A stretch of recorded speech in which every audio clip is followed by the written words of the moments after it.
come on. This year has been very difficult for everybody. We tell ourselves it's going to get easier, and it seems to just get harder. So, I want to thank you guys for, when we show up to your offices, sometimes planned, sometimes not planned, being able to see us, say hello, and give us some time, because we know it's difficult. We know everybody's short, and it's difficult for us as well. Um, One of the things that we've been doing throughout COVID is really trying to build out the business, and whether that was bringing on some administrators, so like myself, so I can get you guys quotes quicker, so we can do presentations quicker, so we can do things like leasing. I've got some people behind me to support me. Is just that, is just build out the company. This is a bit of a refresh. This is the same presentation we used last year, just with a little bit extra added. Probably the big thing that we did this summer that we were able to announce at the transportation supervisors was the fact that New York Bus Sales purchased land out in Western New York. And we are going to be building a large scale shop out there to meet those customers' need. One of the things I've been saying over the last 2 years regarding Girardin, which owns New York Bus Sales, is that they don't mess around.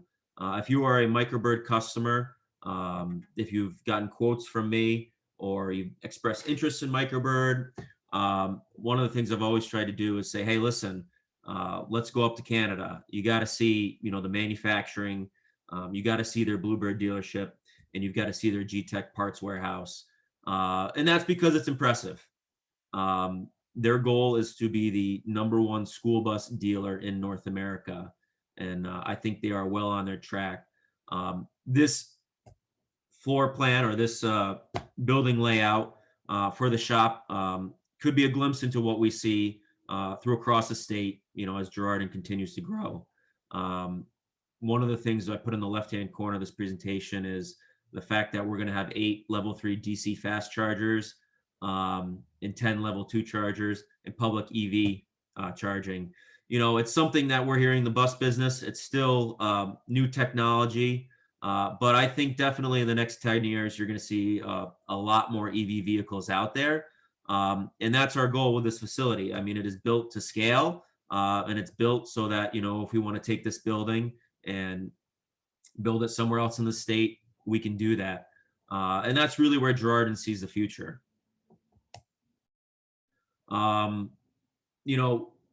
the electric bus, we've all been talking about it for a few years now.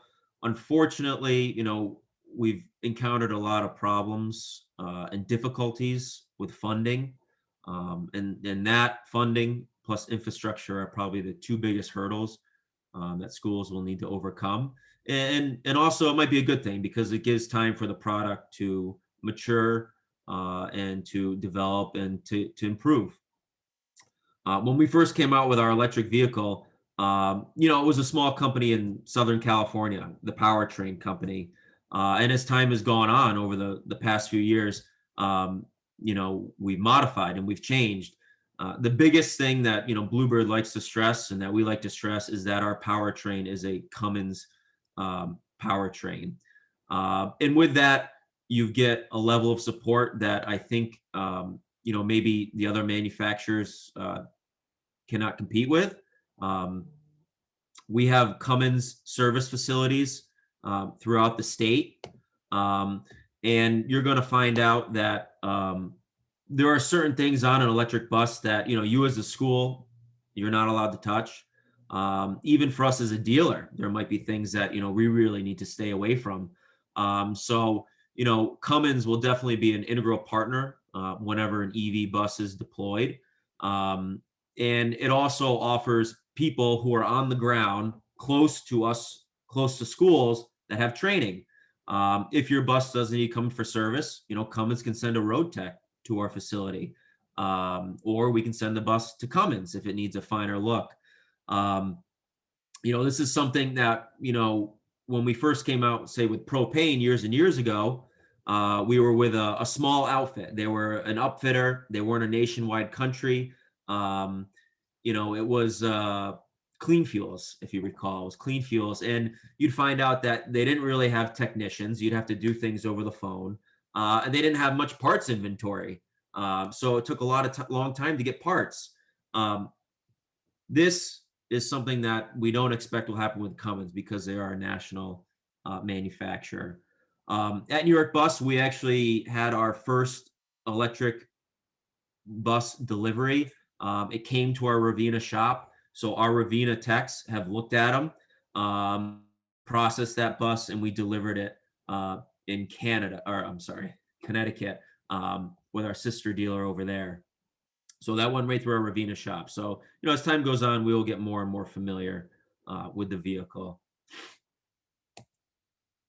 Another big thing just to stress, when Cummins took over and we started partnering with them, last year they announced an 8-year standard warranty. So, most schools were switching to 8-year or a 10-year life cycle. And that's great, that they can offer this with the batteries. You should have no problem getting through, your average life cycle. You shouldn't really have to worry about any sort of replacement. And it's something that we don't really want to worry about at all because those batteries are expensive. They're, last I checked, something like $140,000. And although, we talk about the cost coming down, with a battery pack this size, something that could power the average household for a year, at 140K, even in 10 years, I think they're still going to be pretty expensive. So it's nice to say that we have that sort of warranty. Switching gears into, does anybody have any questions on electric? I mean, I know you can unmute yourself.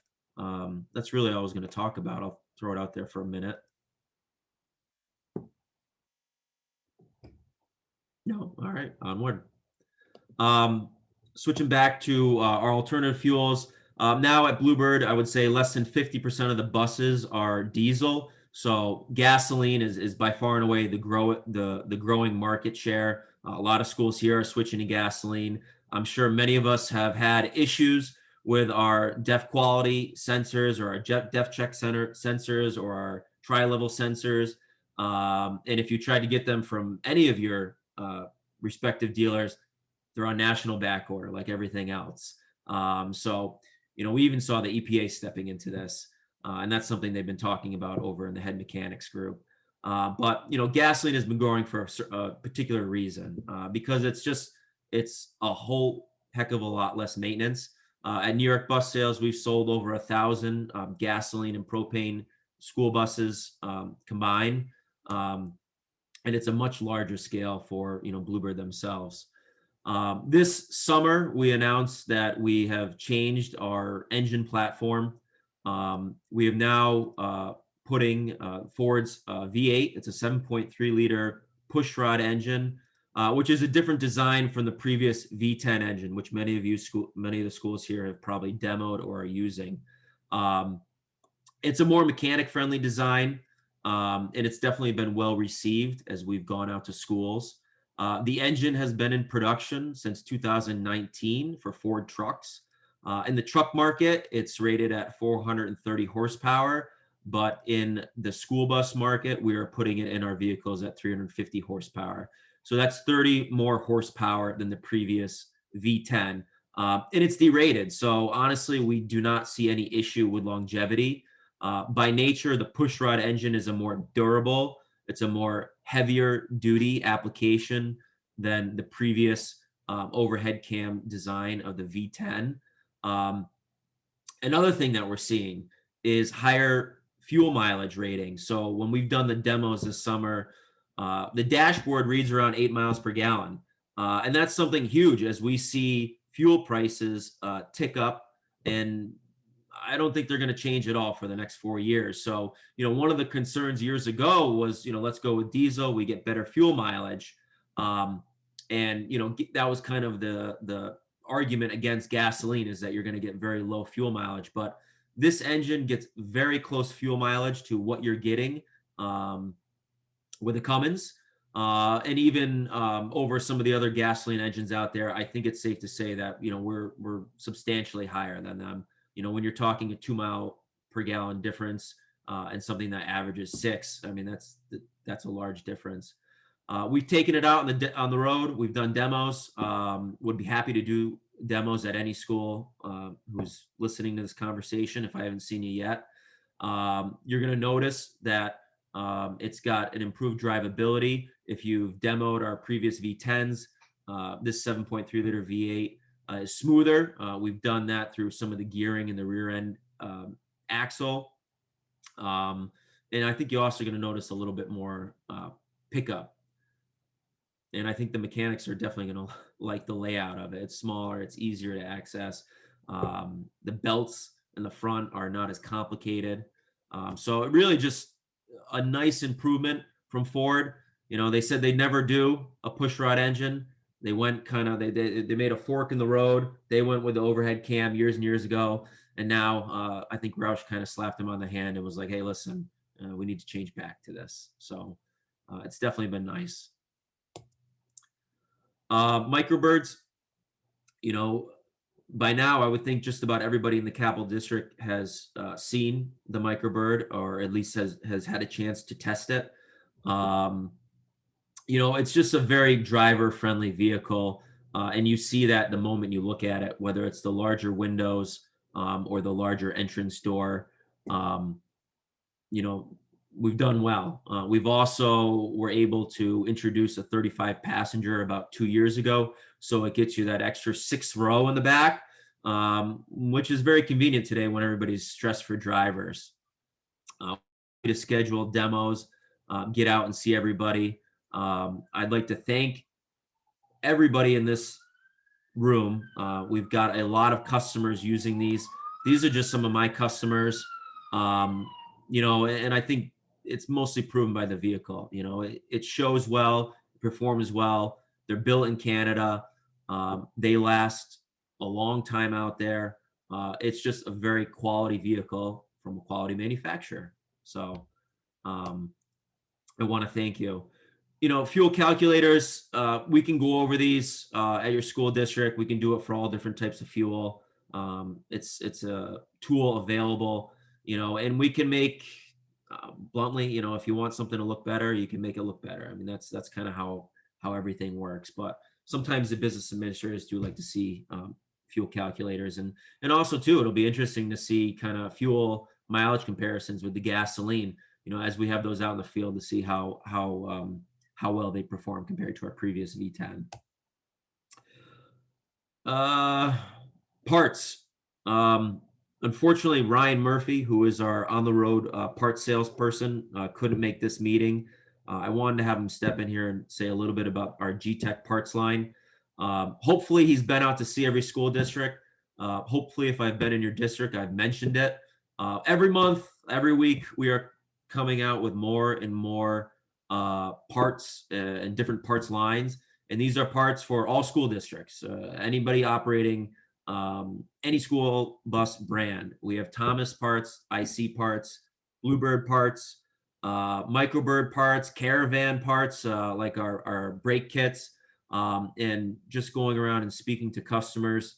I've had a lot of compliments throughout summer that our guys have been knowledgeable, they've been responsive, and most importantly, our pricing has been good. So hopefully we're helping you out with your bids. And that's our G-Tech line. Again, it's an in-house brand by Girardin. Paul, I don't know if you want to step on here and say anything, but we're kind of wrapping up the presentation here. And yeah, Bill, I think you've hit on most everything that we wanted to talk about, but I think the most important thing for everyone is, you know, everything we've talked about today really underscores the commitment that our ownership up in Canada, the folks in the Girardin family, have made to us and to you as our customers. The key really, you know, it started for them with going about expanding the parts offerings, because they recognize that, you know, in order to really serve everyone, we needed to be able to chat with people who weren't necessarily buying buses from us, where maybe there's an opportunity for us to help you in a different way. The expansion plan with the Batavia facility is really just phase one in what we're looking to do to try and modernize all of our facilities for service over a period of time. Obviously, it's not something you're going to do overnight. And certainly with the increasing costs of building materials right now, it's going to, may take even longer than we expected initially. But again, it is a commitment. We're here for the long run, just as you are. And we're trying very, very hard to make sure that we can accommodate you in any way possible and help you out. That's really what it comes down to. It is a partnership. We've always looked at it that way, and we believe that most all of you do as well. And with the challenges that we're facing in the industry today, especially for you with the shortage of drivers and trying to overcome that, anything we can do to try and help you, we're looking to do. And we are attempting to find ways to make the market as palatable for everybody, so that long term, whether it's the 35 passenger type A, so that you can start to combine routes, or going to maybe a 71 passenger and a conventional, any of these things are on the board. We're looking to try to help you any way we can. We are not stressing any one individual fuel type, as you can see.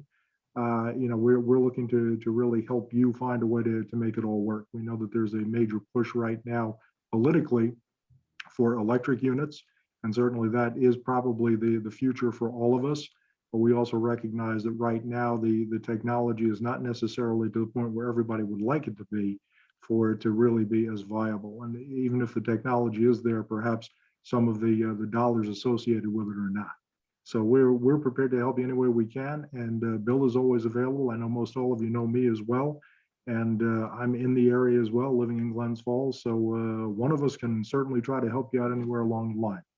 And we thank you for the opportunity. Bill? Yeah, I just can't drive for you guys. So, you're just going to have to stop asking.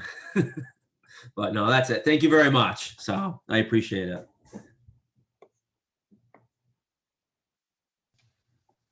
Thank you, Bill, very much. And if you change your mind and want to drive for us, I'm sure anyone on this call would be more than happy to train you and get you behind the wheel of a bus. Yes. Well, I do have my license, but so I'm a very hot commodity. I don't want to say anything, but You're gonna have lots of people fighting over you then on here. Yeah. Thank you both very much for being here, and again for your support of us each year. As always, we greatly appreciate it. And if anybody has any questions, we are recording this, so if anybody has any questions that they think of later, please, if you don't have Bill's contact information, let me or Claudine or somebody know, and we certainly can put you in touch with Bill. Next up, we have John Fay, who is one of the trainers and soon to be 19A certified examiners from Shenandoah. They worked really hard putting together their version of the ELDT theory portion and everything else. So he's going to share that with you today. So John, he's thrilled to be presenting today. Morning. I've been working, we was one of a team that put this together. Was probably more of an effort than I anticipated when I started it, but hopefully we've covered all the bases in the theory portion. And just a second now, I'll be able to share with you the gist of it is, you've all probably seen the outline from the FMCSA about what's required. And what we did is went through that and just basically produced a course that covers all the topics that they said had to be covered. And we just found material. Some of the topics are more relevant for school buses than others, but we covered all of them. And the ones that were more relevant, you can break out into probably a whole hour-long discussion on. Some of the slides have a lot of material. Other slides, not so much, because they're less interesting to what we are interested in. Most of the first few slides are sort of a brief overview of what the whole ELDT program is, and specifically what the theory portion is. So there's less materials. Those are just sort of introductions to various topics about safe backing, or what you have to see, the regulations that are fundamental to what we do every day. Once you get past the first 5 or 6 slides in the introduction, there's a lot more detail about the job, driving, safe driving, seeing, communicating with other users, knowing your vehicle, how much room and space you have to have, using your mirrors, all the things that we all do every day. But someone new to driving a large vehicle, and especially a school bus, would not do or not have done before. John, what's your thought process behind the numbers up here?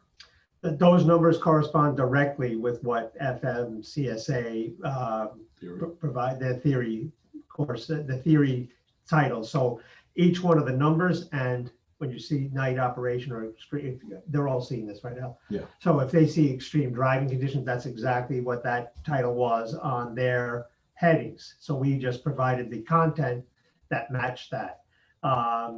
Hazard perception is 1.3.1 is exactly what FMCSA called it, and we just provide the content underneath. Beneath the slide for the presenter, there are notes, and some of those notes you can probably break out into long, you could probably make additional slides to cover that topic because there's so much material underneath there. But we just made one slide per topic, and and then the notes underneath, you could probably talk for quite a while about each of them. Railway crossings and all that, people who come to this business, they're driving across railroad tracks on a semi-regular basis and they just drive right over them. We have to get them to rethink every stop, and that's what this is. Belinda, you are seeing the PowerPoint, right? Belinda, yeah. So in the presentation, you have about 43 slides. Right.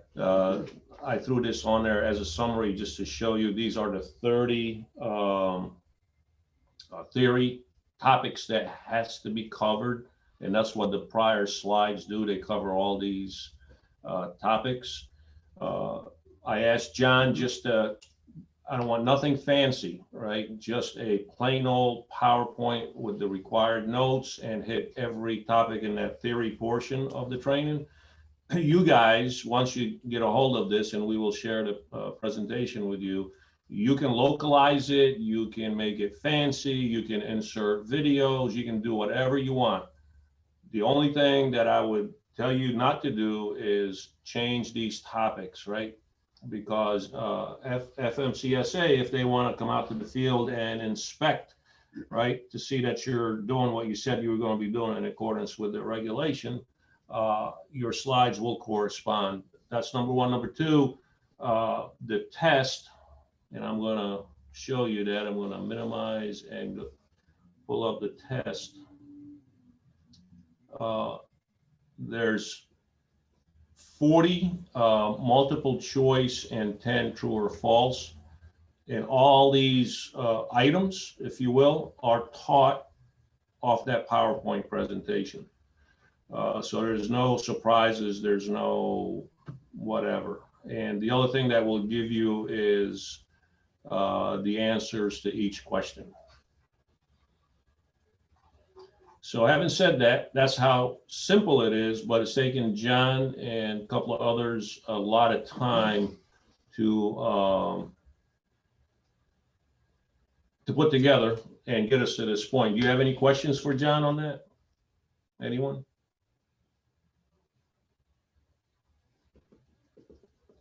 No, we're all good. You're happy? Thumbs up. Awesome. All right. If you have no questions, I want to send John away because he's got work to do, and Belinda can carry on with the meeting. All right. Thank you, John and Al and Valerie, who I don't think is able to be on today.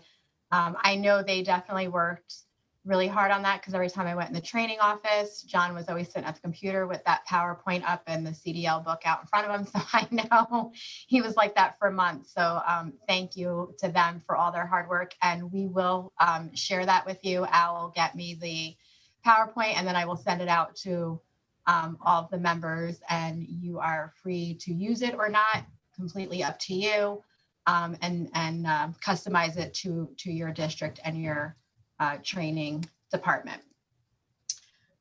So recently, the other day, when was it? Somebody remind me of the date. We had our first ever chapter-wide Drive a Bus Day.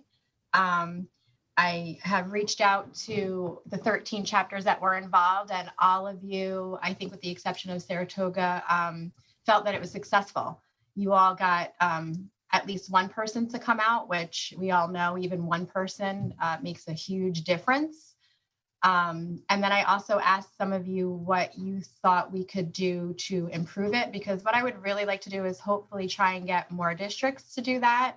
I was talking with Ted, and hopefully we can get more chapters involved and kind of make it a big state wide Drive a Bus Day rather than just a chapter wide Drive a Bus Day. We were able to get our local legislators as well as some leaders in different organizations, superintendents, PTA. We even had the president union here, or the president of the union, our local union here, also came out, as well as every media station, which was great. They did like some of our ideas. We mentioned to them, I know Karim has been advocating for this a lot, is our third-party testing. Senator Tedisco, as well as Assemblyman McDonald, loved that idea, and actually will be working on getting that hopefully in the works, and we'll be seeing that soon, or something from that soon. We did talk about the, a tax break initiative. They didn't seem to, they kind of glossed over that one. But they did like several other of ours, and the third-party testing, which I think was the big one. So that's really good. But yeah, I would like to see something bigger next time around. So please think about, maybe what days might work for you, and reach out to me. So I would really like to get something maybe in the spring. Again, the other thing I want to talk about is I'd like to ask Karim and Al, because you guys seem to have had the most response and the most people come to your event. Maybe you can share with some of the other districts how you went and publicized that. So what do you think made you get, I think Shen wound up a dozen or more. Al? Yeah, let me jump on that, Belinda. So, I've been doing Test Drive the Bus event since 2017, and it's really our biggest venue for creating foot traffic here and getting people into the door. So the way I go about doing it is I plan it out, what dates we're going to do it, and then I back plan from there, because what I need from my district office is to communicate the event in more than once. So for me, what I like to do is 2 weeks out, get an email blast out to all the parents, because as you well know, word of mouth is works great as well.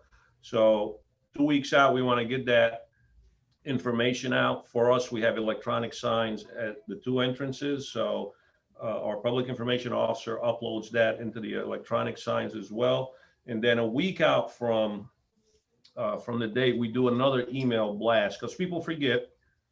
And sometimes, people contemplate and they just need something to get them over the hump. So communication to your entire district is really crucial. And once, twice a year, like we've done here, invite, your local lawmakers, be it the assembly people, senators, whatever, media. You want to get as much exposure as you possibly can. But at the very least, twice, 2 weeks out, a week out, you got to do email blast through from the district, and put it on the district website, district social media. For us also, we're using that neighborhood app. And I'll tell you, it takes like 2 minutes to upload a flyer on that app. And if it brings one person in, that's one person more than I had, if I hadn't done it.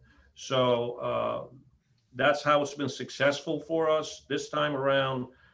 We got a good number of new applicants that they either start training tomorrow or next week, hopefully.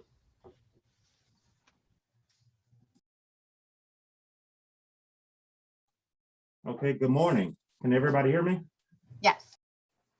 Well, Well, I wouldn't say that there's any real secret. Just kind of following up with what Al said. Communication is key. We have a really good communications department, really good outreach with the way our communication department engages our community. So we engage them to help promote the event and do follow up with just getting information out about the events. What we decided to do is we actually went to basically a monthly format with it, where we're doing it each month. And one other thing we implemented is on-the-spot interviews. So basically, once they come back in, we have them fill out the application, and hey, you want to be a school bus driver? Pull you right in with supervisors in our training team. We split up and we interview applicants and get them into our program if they comply.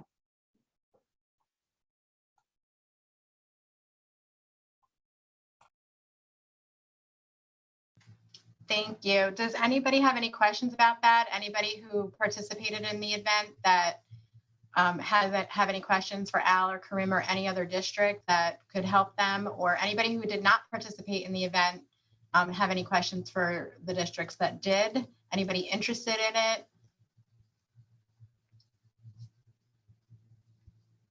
No.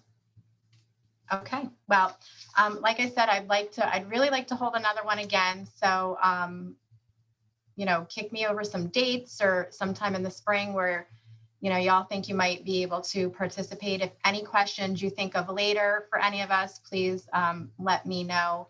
If I can't answer them, you know, I'll put it out to the membership and we'll try and get you some answers. So that being said, I do want to kind of shift gears into a quick business meeting to go over some things.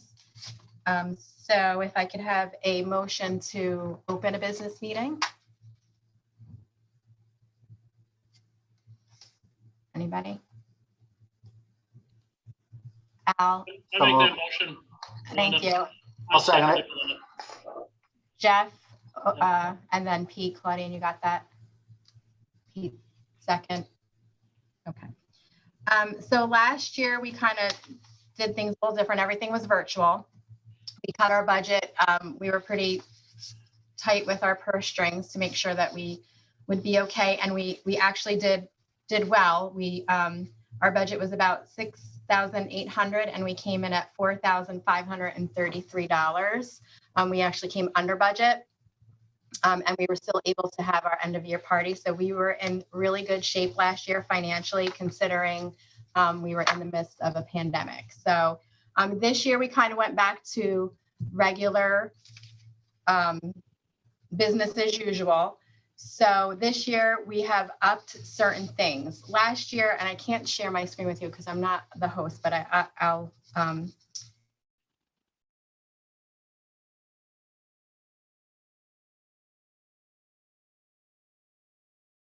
Can't hear you, Belinda. Can you hear me now? Am I good? Did I just say all that muted? Can you hear me?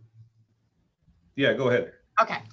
All right. So this year we decided to try and do some in-person meetings.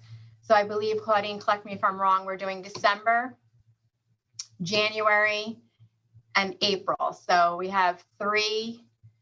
We're going to try 3 in-person meetings. Those are our big meetings, if you will, our legislative meeting, our Operation Safe Stop meeting. We will be sending out some COVID protocols, as we will put some in place, as well as whatever the firehouse has in place, as well as whatever the Department of Health and state are mandating. So we will be sending out all of those protocols that will need to be followed in order for us to do in person.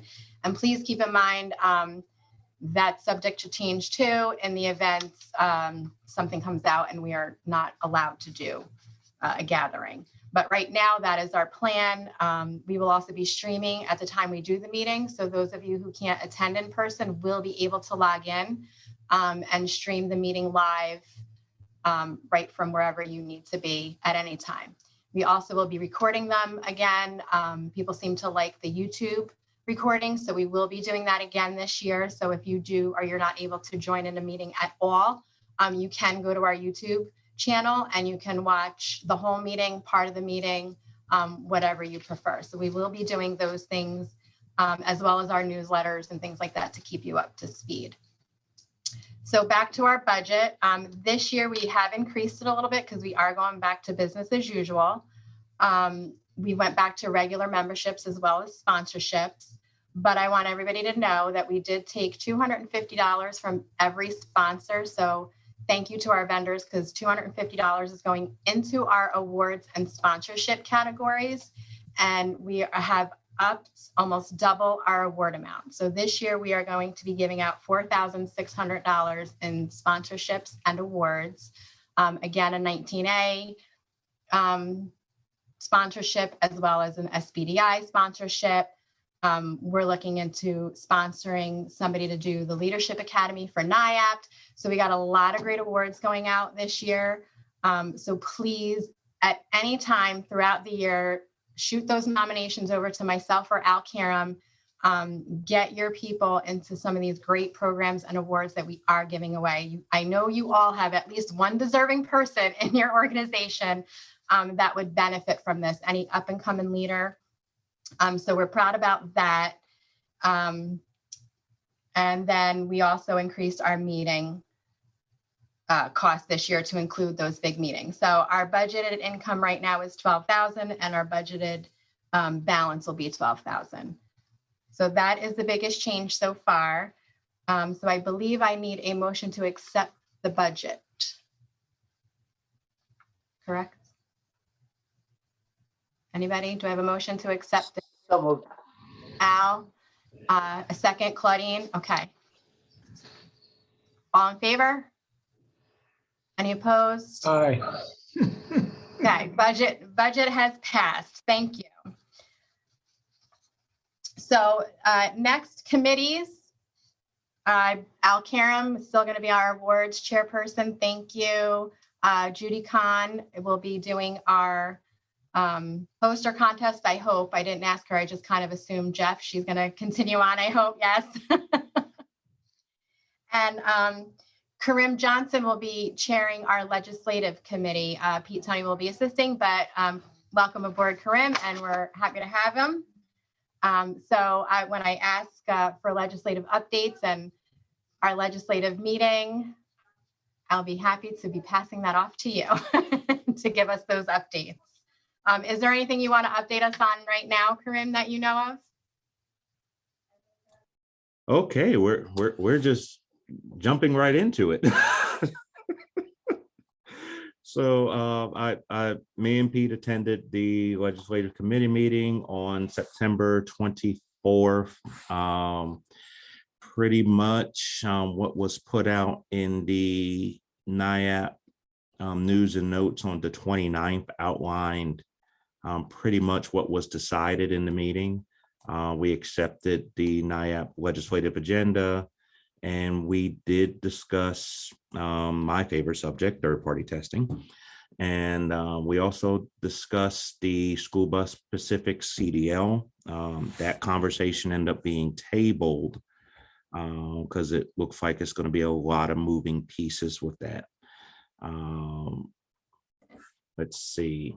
There was some briefings on the expanded CDL testing capabilities. Just like I said, in the news and notes, Nyapt did decide to request a postponement from the feds about ELDT. But a lot of we had some other parts of the agenda that we ended up tabling. We just ran out of time, but like I said, I think we made pretty good strides, especially with third-party testing. That recommendation was forwarded to the governor's task force on the school bus driver shortage. And I'm really hoping that we get back to revisiting the school bus driver specific CDL. Pete, did I leave anything out? No, you did not. You did all the, it was a short meeting. We covered a lot of ground. in a short amount of time, and we did run out of time. But no, you covered all the hot spots. Nice job.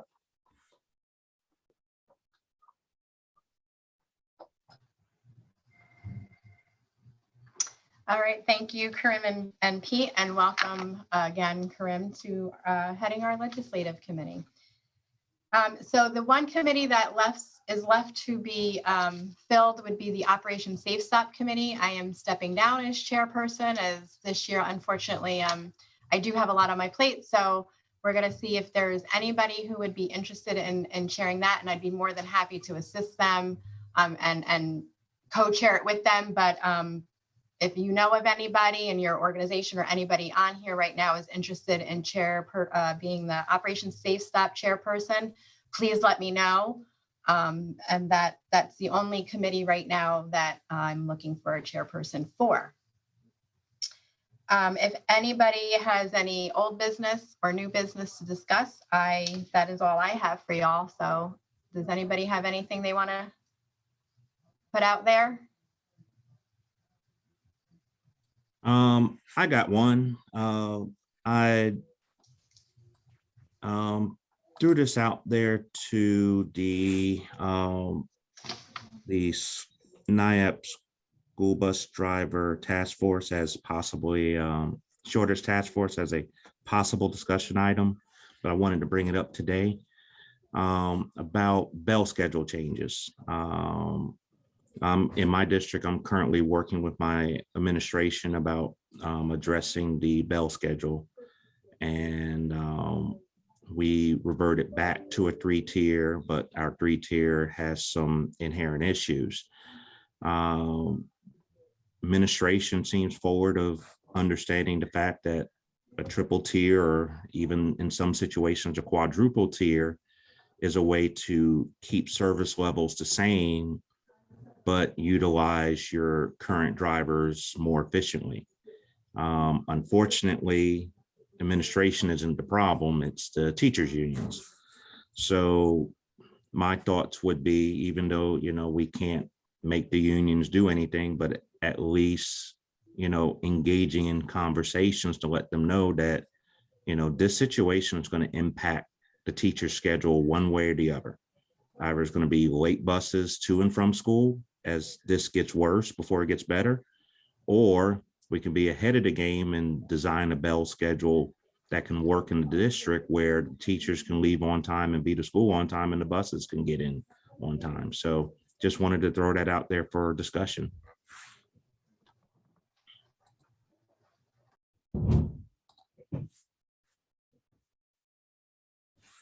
Has anyone changed their bell schedules or has had the same conversation? We're done. Sorry, Belinda. As Karim mentioned, and him and I had a long conversation the other morning up here in Saratoga. Our middle school and high school decided that they were going to change their times because they found a better way of doing it, or so they thought. So they ended up changing our middle school drop-off time. Used to be around 7:40. It's now 8:05 a.m. And our elementary schools wanted the kids in school earlier in the morning. So now they wanted the buses there between 8:50 and 8:55. So you can see, by going one way with the middle school and the high school, and then going the other way with the elementaries, cut our time down from up to an hour and a half between first and second tiers in the morning to about 50 to 55 minutes. So it's been a nightmare for us in terms of trying to manipulate these schedules and correct these. And we still have many buses that are running late. So we're working with the middle school to try and get kids into the school earlier, and they're working with us on that. But it's the end of October, and we haven't got this right yet. It's something that I think is going to have to be addressed here in Saratoga as well. Because it's not something that's going to work on a long-term basis with this kind of a schedule at the beginning of the year, because it was terrible this year. So.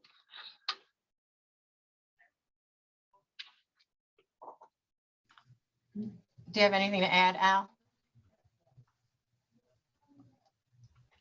Life sucks. No. When's retirement? No, I'm sorry. Yeah, we also did restructuring of the classes for the high school. But we went back to the powers to be, and we told them, your drop off is not going to work. We want it back to the way it used to be. And frankly, I don't care about your problems with watching kids. It's not my problem. My problem is I gotta get kids in, drop them, and go grab the other program levels. So in a nutshell, we went back to our normal drop off for high school at 7:10, between 7:10 and 7:20. And to their credit, the high school administration was able to restructure their block scheduling. They went from 45-minute to 80-minute blocks. So they made it work for us. What we are working on, just so you know, and hopefully you guys are doing the same thing, is the driver shortage piece, because we don't want to do what other districts are doing, and that is either shut down certain routes or actually shut down the school and go remote because of driver shortage. So we're going to look at driver shortage as we would a snow delay. And one idea is, for example, we would call a delay for our elementary and middle school, but bring in the high school in at normal time, right? The normal time, drop them off, and then use those drivers in a more robust way to bring the other two program levels in. So that's something you may want to kick around with your team. Instead of quickly pulling the plug and keeping kids at home, that's not good for the kids. At the end of the day, that's been proven.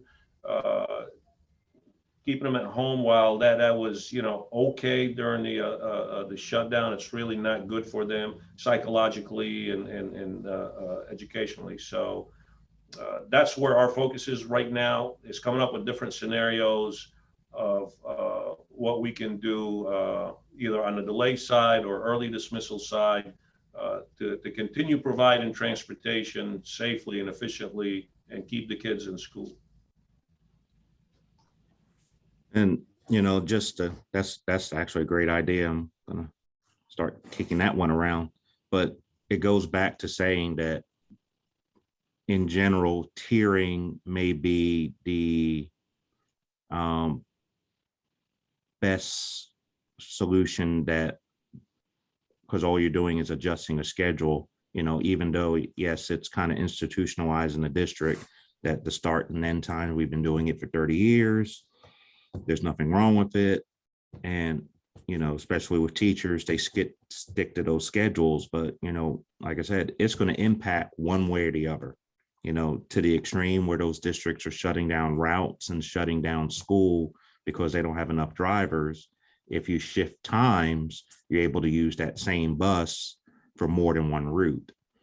So my thoughts is, an outreach to the teacher unions so they understand that, hey, if this comes from your transportation director, don't put up the brakes and be like, oh no, we're not going to change. Understand that we're doing the change so your teacher isn't being held over 30 minutes after their day supervising students, because ultimately it becomes our problem, because that's the main thing. Our superintendent coming back and telling us, well, you got to get the buses there sooner.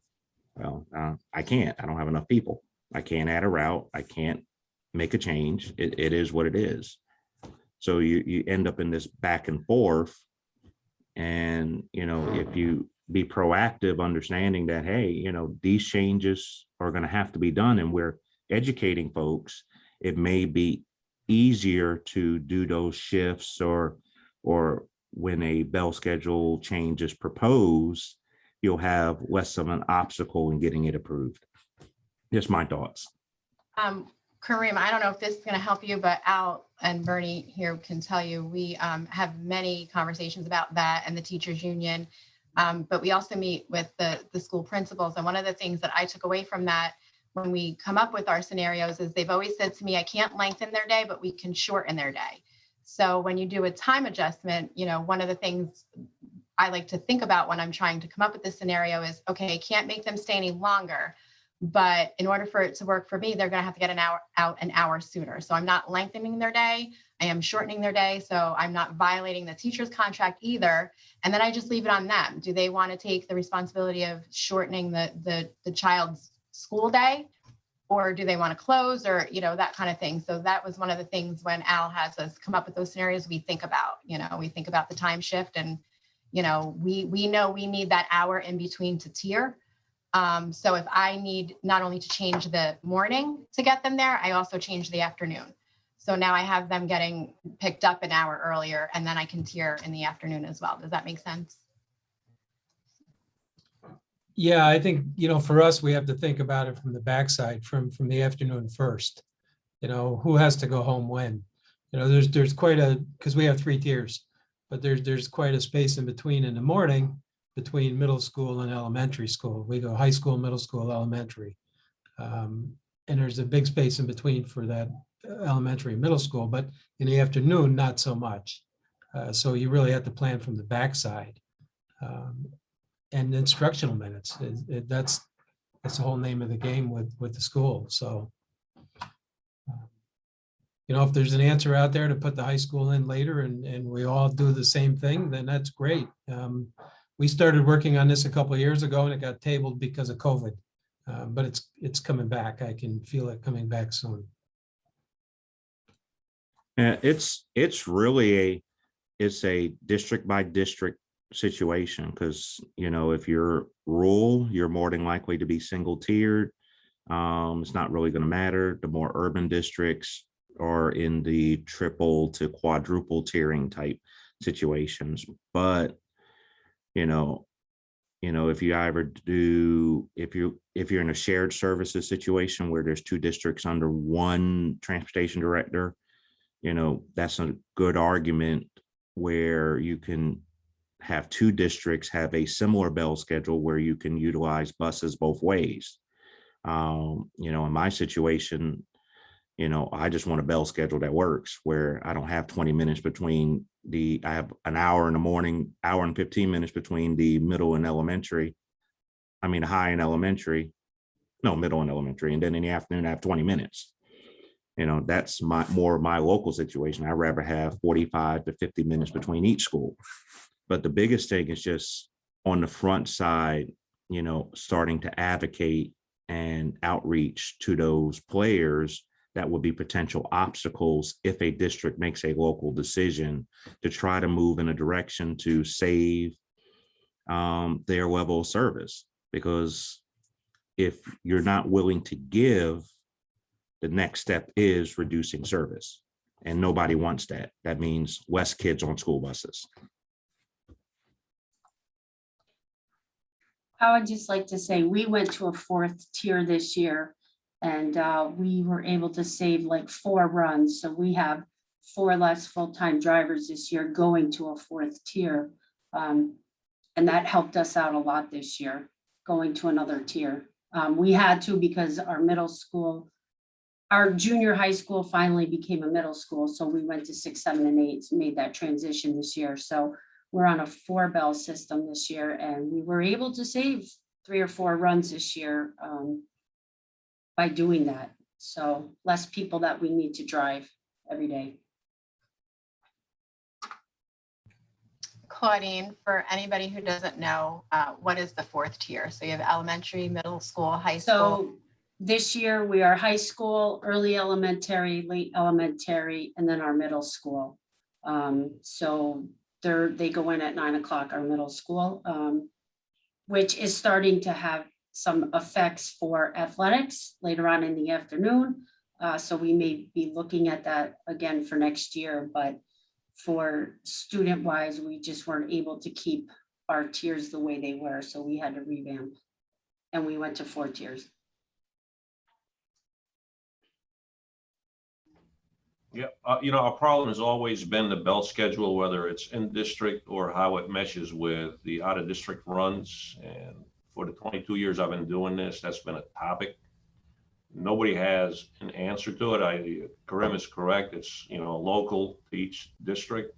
And what we face, as you all well know, not only is it the teacher union contract, which is sacrosanct, right? As we found out last year. But also your support staff contract, that ties your hands in many ways on how you can be creative with your staff and with how you route and block their days, whatever. So some of you are more fortunate than others. I mean, if it was for me, operationally, the union should have no play whatsoever operationally with transportation. They should all they got to worry about is pay, benefits, and workplace safety, and that's it. Because that also creates problems and inefficiencies in our system. So we're caught between a rock and a hard place, union contracts on either end, and we got to come up with the solutions. I know the one thing we worked on during the shutdown, as we anticipated opening up, is putting a plan together as to how we're going to operate if we have 20 drivers out, which we typically average pre-COVID, 25, 30, 35, all the way up to 50. What does it look like? Who'd be driving? What kind of the level of service? And when do we actually pull the plug and tell the superintendent we're shutting down? We can't do it. So thank God so far, I think, Belinda, the most we've had is like 33, 35 drivers out per day. But we're able to continue, providing a good service, not the best, but it's good service. We're bringing kids in and we're taking kids home. Yes, about 30, 35. But keep in mind too, that's, mechanics driving. I mean, we don't have that many drivers. That's pulling runs apart. That's mechanics driving. I'm driving, dispatchers, everybody's pretty much on the road at that point. And like Al said, it's not the best service because things are running late. But it's all we can do. It's the best we can do. Everybody gets to where they need to get to. We do send out mass emails to parents letting them know when this is happening. So it cuts down on the phone calls for us.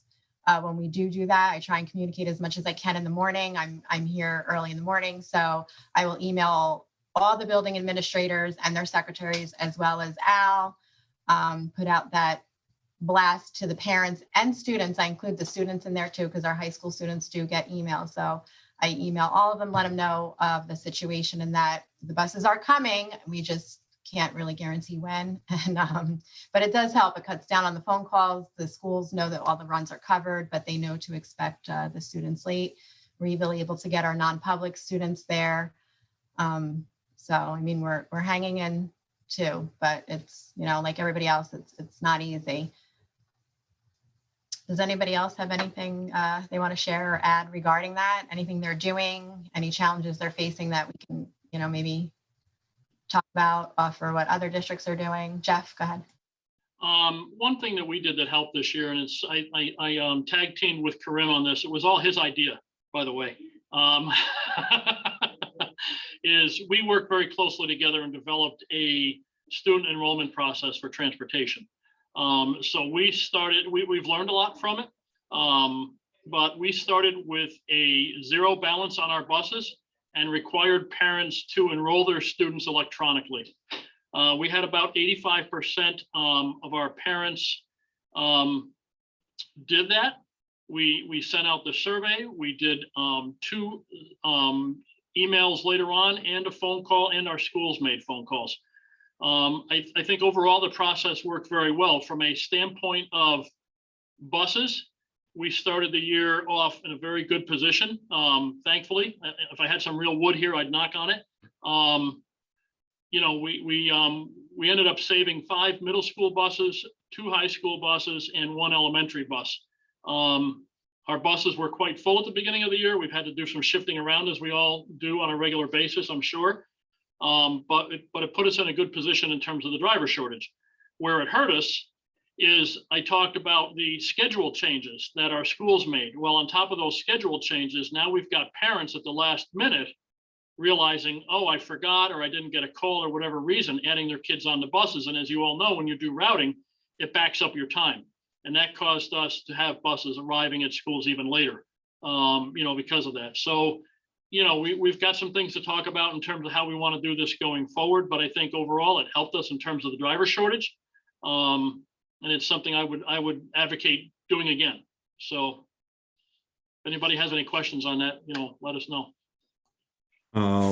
Bethlehem pretty much had about the same result. Pre-COVID, we had 87 runs. Due to the lower enrollment and dropping the double tier, we ended up ending last year at about 68. The student registration process got us down to about 65, but that was because we had an oversubscription at the high school, which even though we reduced the total number of runs, we increased 10 individual runs at one school, which would have caused us to have to use 65 drivers, which we didn't have. So we were able to revert the bell schedule back to 3 tiers, and that got us down to 59. And that's exactly the number of drivers we had. So we started off with a driver on every bus. So I have a question about that. You might have answered this, Jeff, I'm not sure. So we get a lot of students who don't ride at all. And so we call them and say, you're not utilizing the bus, can we take you off? And they're always say no, because we may use it at some point at some time. Did you have a lot of that where they might have said in the beginning, no, they didn't want the bus, they didn't want to register for the bus, and then mid-year or once getting colder out or once sports was over, they decided they wanted the bus, and then was it easy to shift them to a route, or how did that work for you? Well, and that's a good question. We left the enrollment open at any time for parents if they wanted to change, because we felt that was the only way we were going to get good results from this, is by letting parents know that you're just helping us operate more efficiently and develop our runs more efficiently, helping to save on the drivers, for the driver shortage. We'd let parents know they could change at any time. We have a 10-day attendance process that we use here. So if a student hasn't ridden the bus in 10 days, and we've already started doing that this year, we've removed them from the bus and let the parents know that we have removed their child from the bus because they haven't ridden in over 10 days. And if they needed to change that, to please communicate with us. So I'm not exactly sure where we're at right now with that. I haven't talked to our routing specialist, Denise, about that recently, but we did start doing that. We made it more or less where we said you were going to be removed. We didn't ask them, because if you're not using the bus, there's no sense in having you on there. So it helps us to balance loads more, as you know. So I think it's something that is definitely going to take more than 1 year to really perfect, if we are able to ever perfect it. But getting parents used to knowing that they have the ability to do that. We have enough routes in the various areas that if we had to, we could, take a little detour and pick up a kid in the neighborhood or something like that, much like you do, Belinda. So that really hasn't been too much of an issue. Where we've had kids add on, for the most part, has been on existing runs. We've held off on removing them. We basically adopted the same policy of a 10-day ride period and a 48-hour period to add back. It's a slippery slope because of students have a right to transportation in the state of New York. So you have to really, you're kind of pushing the branch, or putting weight on the branch and hoping it don't snap. But overall, I think it passes the test, but we're going to hold off and wait to see if we have an influx to return back for the winter before we start actually enforcing removing them for the 10 days.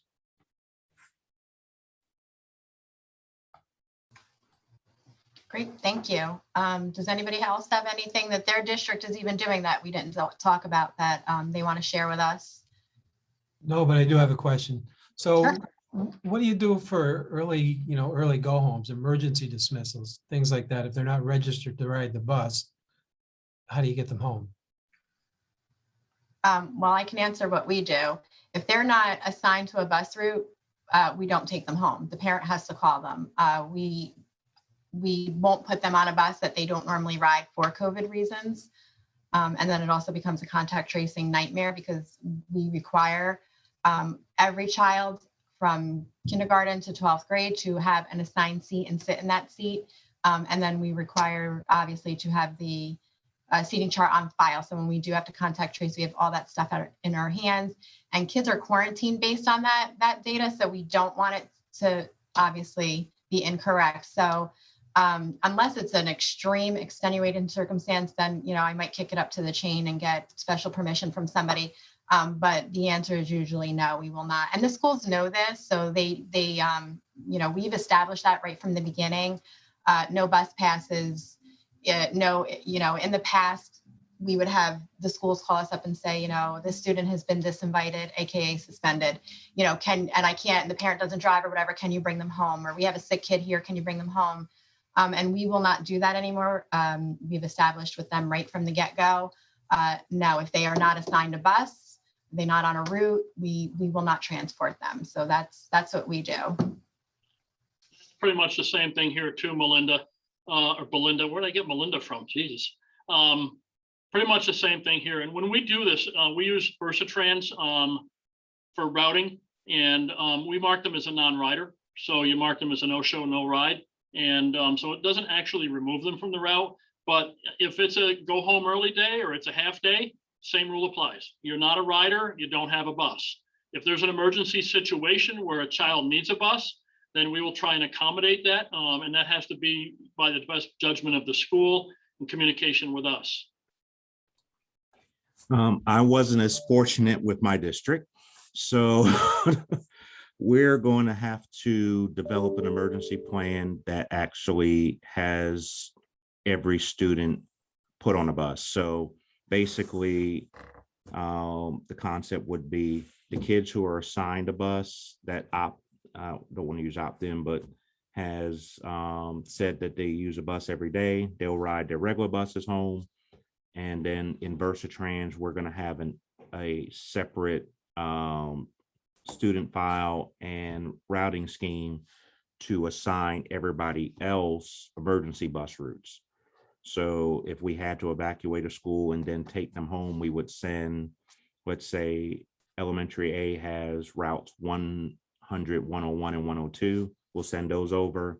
And then the remaining kids will be routed on emergency bus routes 900, 901, 902.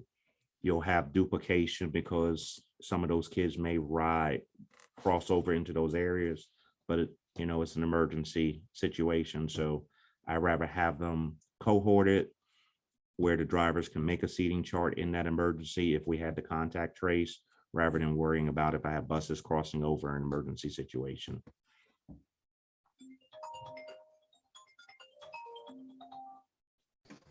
That was a great question, Mark. Anybody else have any questions or things that their district is doing or not doing or has been asked to do that they want to throw out here and see if anybody else is doing it or can help with it? I have a question, Belinda.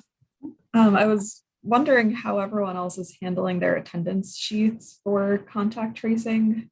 Doing defensives, we've had a few people doing them at bus stops, which concerns me. So what we do at Shen, Judy, we print out our attendance sheets. They're in two, you guys use Versatrans, so you obviously are probably using the same attendance sheets in the 2 weeks. And we do them by stop in the morning and alphabetical order in the afternoon. And they're required at the stop in the morning, obviously, is only when they can take the attendance at the stop in the morning they're taking to make sure the student belongs on the bus. And then in the afternoon, as they're getting on the bus, they take the attendance there. This way they can, before they let the child on the bus that shouldn't be on the bus, they can radio dispatch to get clarification and things like that. So that's when we do them. We do them in 2-week increments. And then in our hallway, we have baskets set up, numbered 1 through 99, 100 through 200, and they are placed there every 2 weeks. Then we sort them, file them, and are there for us when we do need to trace. But we have them take attendance at the stop in the morning and at the school in the afternoon to ensure that all the kids that should be on the bus are on the bus. Is anybody else doing their attendance differently or? We print ours out, and Judy and I have had this discussion. We print our sheets out in stop order morning and afternoon because for contact tracing, they want to know now how long the kid's been on the bus for.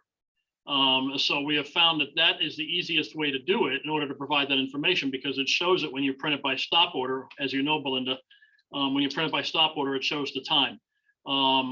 So, I mean, obviously we could run a separate report in Versatrans for this, but with the number we've had, we're trying to make this a little bit easier. But certainly Judy's point is valid, that we've got a lot of responsibility placed on our bus drivers at bus stops, and now we're adding another layer of something that they need to do, which takes their mind off of the bus stop. Yeah, totally. But you know what I do when I contact trace? So when I pull up the student's record, because I don't know how you get the information that somebody's positive and you need to trace them, I just get an email with the student's name. That's all they give me. So I then have to go in RP, pull up the student's record. And that's how I get the length of time on the bus, because I just take it from the time they're supposed to be picked up until the anchor time. And I go from there. If it's 15 minutes, it's 20 minutes, 30 minutes, whatever Versatrans says that it is what I give them. We're in the same county and they want it for every student that's a contact for the student who's a positive. Oh. Yeah. It'd be very easy to print out the student profile sheet. That's Yeah. easy. Yeah, But that's for all I every- have to give them is that one We're in the student. same county here too, so it's very interesting. Yes, I only have to give them the one student. I upload all the information and they take it from there. I don't give them any other student information. They find out who they're quarantining, who they're not, just by however long that student was on the bus for. So, but that is how I give them the length of time on the bus, is just right out of Versatrans, whatever it says. So, anybody else have any contact tracing that they have to do? Contact tracing nightmares. Yeah, exactly. Weekends, holidays, right, Jeff? I Doesn't matter. gotta keep tabs on Bernie Thomas. I gotta keep tracing her steps. She's very fast and quick. I haven't seen her leave her seat. You She- probably got her glued down, Al. I'm in stealth mood. She's in stealth mode. So she's behind me. We're sharing an office today, so she's in there behind me. But, great conversation, great questions. I think we learned a lot from each other today. Jeff is right. The contact tracing is definitely a nightmare. I'm looking forward to the day we don't have to do that. Has anyone had a contact trade a sporting event yet? Yeah, those are fun. Yeah, you wait, Jeff. They're fun. They're fun. How are you guys handling sports? Are you making the coaches do seating charts, Jeff? Anybody? Are they It's doing? totally their responsibility. Mhm. Us too. So they do one for us, but they have to turn it in to us. So we don't have to do the seating chart. They'll do a seating chart for us of who's on the bus and where they sat. And then, we keep that on file. So we don't have to clear. Obviously, we don't have attendance sheets for the sports players. Is anyone doing late routes or anything like that this year? Anybody running late routes? How are you handling those with contact tracing? Those of you who are doing late routes. We're for athletic event in the late routes, we put a QR code on all the buses that's linked to a Google form, and the students are expected to scan and input their seating. Our administration pretty much has said that's going to be the students' responsibility. The drivers don't have to do anything other than just point them to the code. Pitfalls with that, if we ran into students not having devices, if they didn't have a cell phone, parents complaining about their child being ostracized because they don't have a cell phone, internet connectivity issues at the schools. So it was a good process in concept, but in implementation, we've had some issues with it. So we're going to revert to kind of a hybrid of we'll do that. And then if it's a situation where we're not in a situation with internet access or devices, then just do a seating chart. Yeah, we just go to the seating chart and we give, not for sports or the late runs. For the late runs, we take the names and, I'll quarantine everybody on the late bus, because they don't have a seating chart. These are the kids that we're on. These are the ones that you quarantine, period. For regular runs, we have the seating charts and, I block out the area. And these are the kids. This kid was on for more than 15 minutes, so I'm assuming that everyone else was. And I try to tell them, no kid is on the bus less than 15 minutes. They just aren't. Because, we pick up, we sit at the schools and wait to dismiss. When we get to the schools and we load them, it takes longer than 15 minutes to get them on, get them out of there, get them home. They're on for 15 minutes. Because that's our threshold. They want 15 minutes. If there's contact for 15 minutes, you're quarantining. So I give them the whole block. Here it is. These are the kids that we're on. We're done. And for the most part, it works. Sometimes we have a few mistakes in there, but the drivers are pretty good about their seating charts. Ours are too. We, our late routes, I think, is what we find the most challenging. Or, like I said, our sports teams, the coach is responsible for them, and they will do them, and they've been pretty good about it. It's the late routes that kind of, become a challenge because you never know who's going to ride. So you literally have to do a seating chart every single time you have a late route.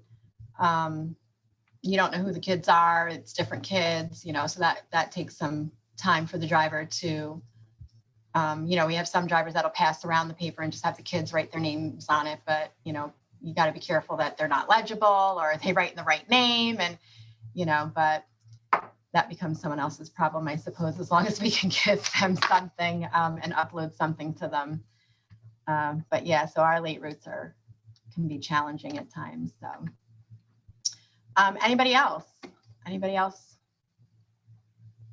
today? Well, if no one else has anything else, then Can you make Pete Tony stand up? Make sure he's got his pants on. no, because if he doesn't, we're We don't good. need to We're see good. that. We're good. You just stay right there, Pete. All right, everybody, have a great day. Great meeting, great talk. Thank you, and we'll see you. We'll see you soon. Thanks, Thank you, Belinda. Belinda. Bye. Thank you. Oh my God, I can't. Oh, there we go.